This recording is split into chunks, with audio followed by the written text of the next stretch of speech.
Hello and welcome to Mystery Us. I'm Tony Pratt, your host for Mystery Us. And today on our program, we have a very fascinating individual who was a former Episcopalian priest and is now a shaman. I've been reading his book, and he's, I would characterize him as a modern day Carlos Casteneda, although he actually brings the knowledge to you in a more down-to-earth way. Welcome to Mystery Us, Peter Calhoun. Thank you very much, Tony. It's good to be here with you. Now, Peter, you began your spiritual quest as an Episcopalian priest. Yes, I did. Now, how did that transition into shamanism? Well, that story is in the beginning of my book, Soul on Fire, actually.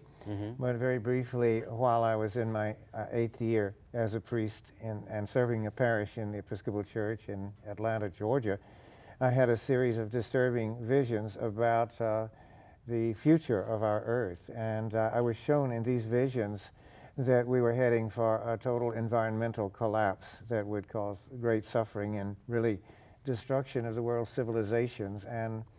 And this had the ring of truth. I'd never had visions before, but these visions that happened in the early morning hours seemed more real than most things in real time. And so I realized that organized religion had been the bell cow on the environmental issues, that there was nothing being done about this. And so I began to look and search for systems of knowledge or institutions that were addressing these.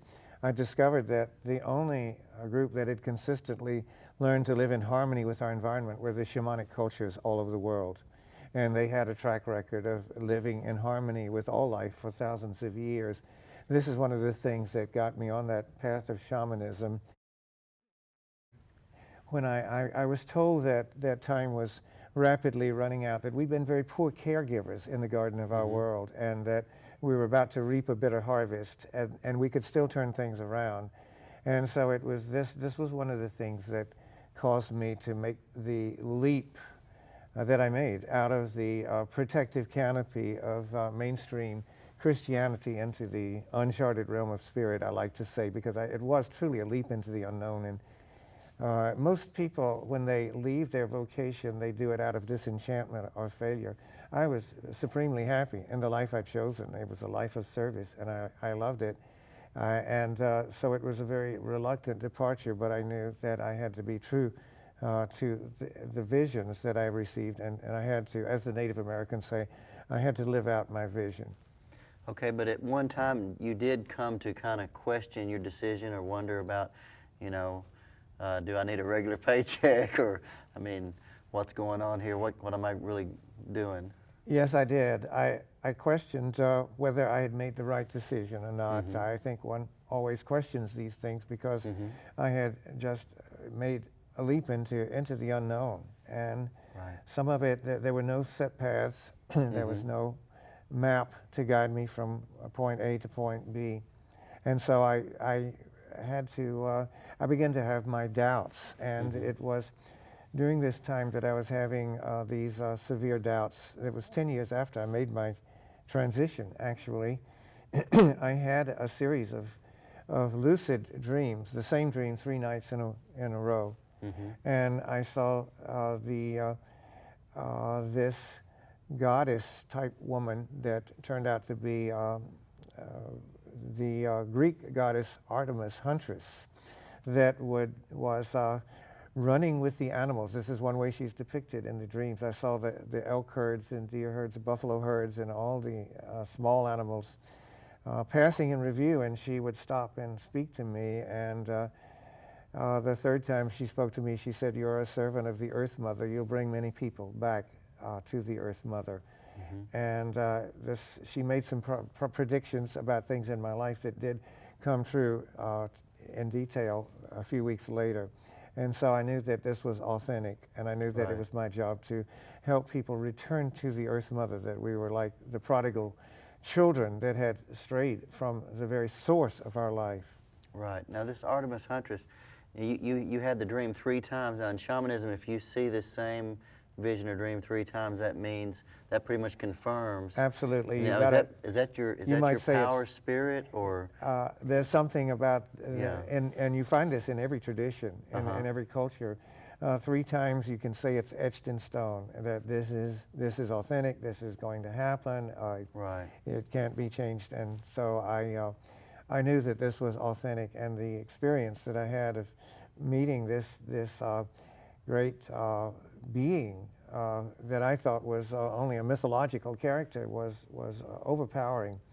It was later that I had a similar experience of when I was on the North Fork of the Salmon River, leading a vision quest for a group of adults, and I had this presence that just overshadowed me and merged with me, and it was the most incredible maternal love that I've ever experienced. I knew it was far too pure to be human, and I knew instantly it was the Earth Mother. And that Artemis Huntress is an aspect of the Earth Mother. I knew it was Is that the like same an being. archetypal image, or? It was like an archetypal image, but it was more than that, because it was intensely personal, and the feeling of love, the nurturing feeling was one of the most powerful experiences I've ever had. So I had before this time thought that what we call the Earth Mother was a name for an impersonal force in nature, and I realized that this is a very real being that is the source of our life here on Earth, and is responsible for so much of what we have and are.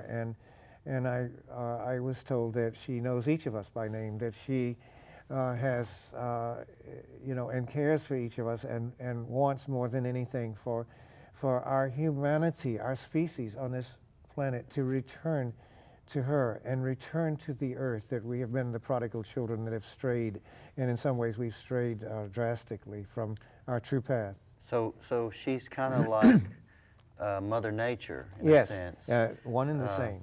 Now, but let's backtrack just a little bit before we get too far into it. We're talking about shamanism now. Can you give us a general definition of what shamanism is? I mean, is it a religion? Shamanism is not another religion. Okay. Shamanism is a way of perceiving, it is a way of relating to the earth and to all life. And it is the oldest system of knowledge. It arose out of the practical needs of early human beings, and for this reason it's very pragmatic, and it has, as I said, the best track record environmentally of any system of knowledge. A shaman, though, is sometimes defined as one who walks between the worlds. This is a person that has this unique ability to be mediator between the human world and the invisible world of spirit, and also between the human world and the nature kingdoms. And so the shaman, as mediator, then will learn how to, if they often have the power to bring in the rains when rains are needed, or end the rains if you're getting excessive rain. They could call the animals to them, or they would know where to find the buffalo herds. They could talk to the plants and find out which plants were good for which ailments, and not only that, but how to prepare them.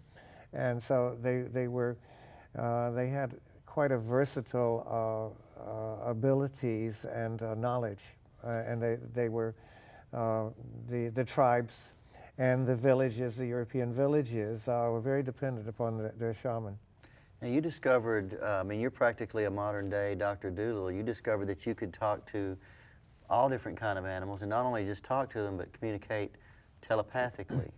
Yes, I did, Tony, and the first time I experienced this was, and this is not in the book, but I can tell this story, was when I was having dinner with a person that had attended a workshop of mine, and her little Sheltie was all over me and really annoying me, was trying to jump into my lap the whole time, and I said, "Why do you have this wry smile on your face?" My hostess, and she said, "Well, I've been trying to figure out what makes you tick."